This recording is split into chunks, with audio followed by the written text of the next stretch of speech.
Welcome, and thank you for joining us today on NW Media Enterprises show. We have a wonderful show for you today, and we have a very special guest. She became a friend of mine. She became a mentor of mine. She's a woman of God, and she has a unique story. Many of you know that I'm a publisher. I'm the publisher and CEO of Gatmoon Publishing, L.L.C. I became acquainted with Evangelist Barbara Entzminger Williams last year, and she began to tell me about her life in an era that is no longer with us, but it has never left us. She's gone through many trials and tribulations, things that have brought her to her knees, to think, to reflect, and to sing. This is the book that we published for Evangelist Williams, So I Sing. It talks about her life as a young, I'll say it like this, Negro girl, in a time when disabilities were set to cripple you for life. I'd like to welcome to the show my friend and a powerful woman of God, Evangelist Barbara Entzminger Williams. Thank you, ma'am, for coming. Thank you so much for having me. Good. Tell us about So I Sing. What is So I Sing? So I Sing is the experience of a young lady growing up in a poor neighborhood, about 2 blocks long, with a group of people who didn't have much. We shared everything, but then coming out of that world, actually into the world where you meet everyone, the rich, the poor, those who have, and being treated in a certain way as if you were someone who didn't fit and you didn't belong because of a debilitating condition. What is that debilitating condition?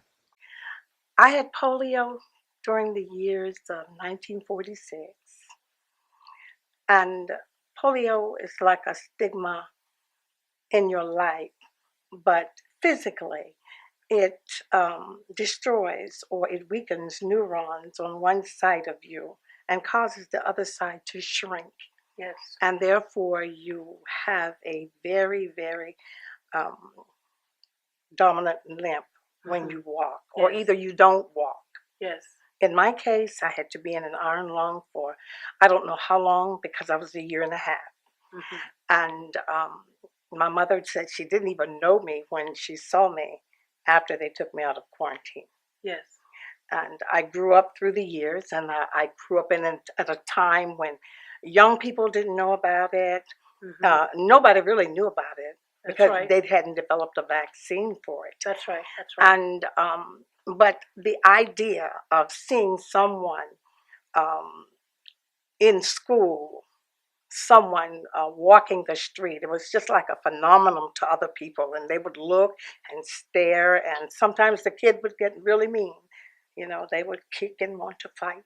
I do know about that. I had a cousin, William Joseph, also known as Billy Joe, and he had polio. And he had many, many painful surgeries throughout his life.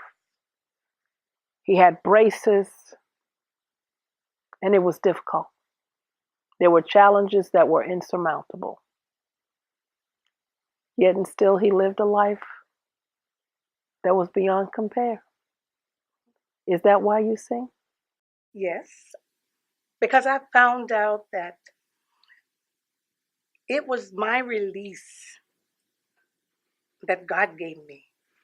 I believe God places in everyone a release mechanism to get rid of pain, to get rid of sorrow, and at the same time give Him glory. And that's what He did with me. I would sing. I couldn't walk. Yes. So He allowed me to sing. He allowed me to play piano, to write music to Him, to worship Him, to get to know Him in a way that I could never dream possible. I'm going to read just one paragraph from your book.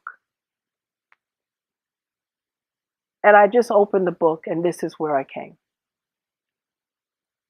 It says, "Here I was, for all of you hurting ladies, in church almost every Sunday, all day long, and all during the week in music.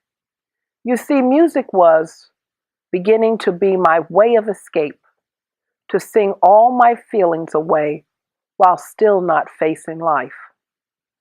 I was dependable at every rehearsal, church service, and engagements, working for God, or so I thought."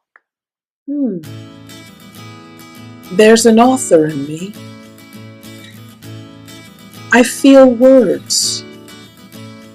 I'd like to write a book. That's right, I'd like to write a book.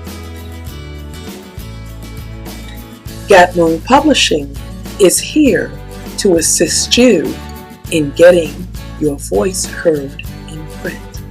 How may we work with you today? So I thought. Tell me about the so I thought. I thought, because it was something that was expected. I found myself being quite dependable, not so much so dependable as to doing it, because it was the greatest passion of my life, but it was a place I could be. And I could be there with people, and I could be there to do without the real stairs, even though I got the stairs. Yes. But it was a place I could be. It was like a haven to me to be in the church. But I didn't know the Lord. But I would go there, and like music was my way out. Solace. Yes. And I could find a peace there until I leave there and I go home and I realize that, hey, I'm still me. And I didn't think I had anything to offer much, even though I did the music.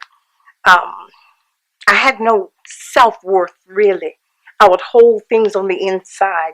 When I would hurt, I wouldn't cry because I didn't want my mom to see me cry, because she was already hurt because of what I was going through, the many surgeries, like you said, and the problems in the schools. Yes. I was an A student just about, but Yes. that didn't compensate for the fact of people not wanting you around because you were different. Yes. And I don't say that now as a means of feeling sorry for the way I came. I believe God had that for me because there was someone waiting for me in life to tell them, hey, God has something in you that you can give out and give it out joyfully once you get to know Him and know Him for who He is. So that is why you sing. I sing now because now I know Him. I sang then to escape. I sing now to worship Him because He's taken me into places in eternity to see Him. As you go into His presence, you can actually go in, and He has His arms waiting for you and His love waiting for you unconditionally. And it's so amazing and it's so beautiful. And then he'll just want me to sing, and I'll just sing. And there's a new song coming out of me, words and lyrics that I didn't struggle to get. Some of those words and lyrics audience are from not only from the title of Evangelist's book, So I Sing, but from the song that she penned, So I Sing as well. We're going to wrap this segment up for a moment, but as we close, I'm going to ask you, Evangelist, to bless us a cappella style with So I Sing. In the morning when I rise, I see the quietness of the skies. When the moon slips silently away, my heart just skips a beat. When all around me I see all the beauty that the Lord's prepared just for me. And I sing, oh yes I sing, oh I sing, yes I sing, oh when all around me things are clear, I have no doubt, I have no fear, oh yes I sing. I ask all of you to run, hurry, rush, and get your copy of So I Sing. Amazon, at Evangelist's website, www.soising.com, and at every store where books are sold. We thank you for joining us. Let us know what the reason is why you sing. My name is Nellie Wosu, Minister Nellie Wosu, also known as the Encouraging One. I encourage you to sing your song out of pain until you rise up and enter in His wonderful, welcoming position. Thank you for joining us. We look forward to seeing you again. Have a great day, everyone.